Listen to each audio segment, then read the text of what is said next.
What do you do if your boss is disengaged? In fact, potentially even worse, it's not that they're disengaged, they're really engaged. It's just that they're focusing on all these other elements, and you've got one slice of very important work, but it's not their most important thing. What do you do asking for a friend? Hi, I'm Karen Hurt, and I'm here with our next edition of Asking for a Friend from the road, from the Training Magazine Conference in Orlando, Florida. And I've got to tell you that I have been asked this question not once, not twice, not three times, multiple times while I'm at this conference today. So first, let me say, if you are engaged and caring about your work, stay the course. Your work, your reputation, and your career will outlast this imperfect boss. The second thing that I would say is that I can think of two very specific times in my career where I had a boss who was not particularly interested in what I was leading. In fact, one time it was when I was leading a training organization because they had so many different operational things to focus on.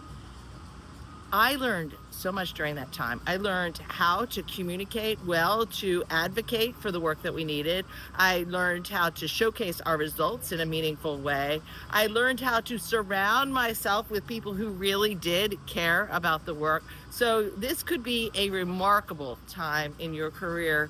I know it doesn't feel like it, but it really could be.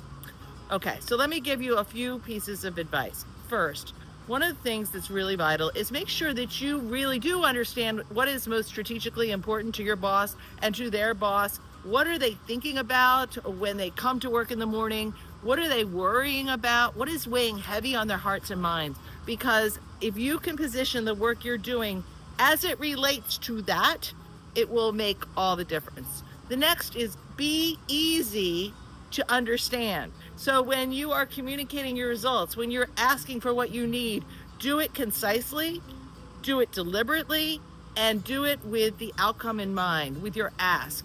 Put it in context. They're not going to have time to wade through a bunch of data. They're not going to likely have time to sit down with you to really navigate a whole story. Whether or not they should be giving you that time is not the question. The question is, what do you need to do to be successful here?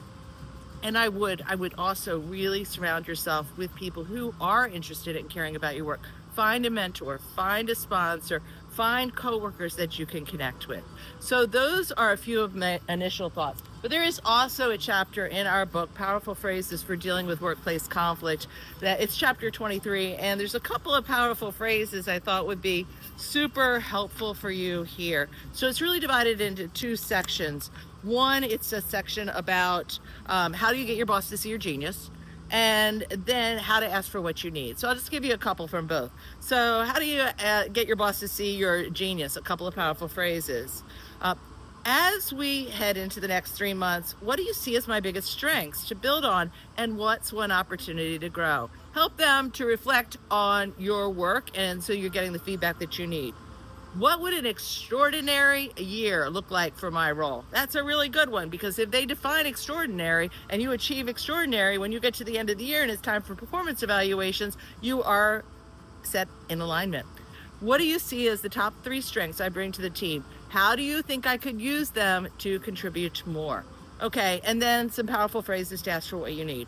I've been working on, and then you insert the really important thing that you're working on. And I know how important this is to our strategies to create the alignment. Can we use 10 minutes in an upcoming staff meeting so I can update the team? Okay, and let's just give you one more here. With all the remote work in the last few years, I suspect we're missing opportunities to really know one another and what we each bring to the team. Can I organize some time in an upcoming meeting where we could each talk about the biggest strength we bring to the team? So here you are taking control. Should your boss be more engaged? Should he or she be caring more about your work? Yes. And what I want for you is for you to get the recognition and the support you need. I'm curious, if you're watching this, what else would you add for this friend? See you next time on Asking for a Friend.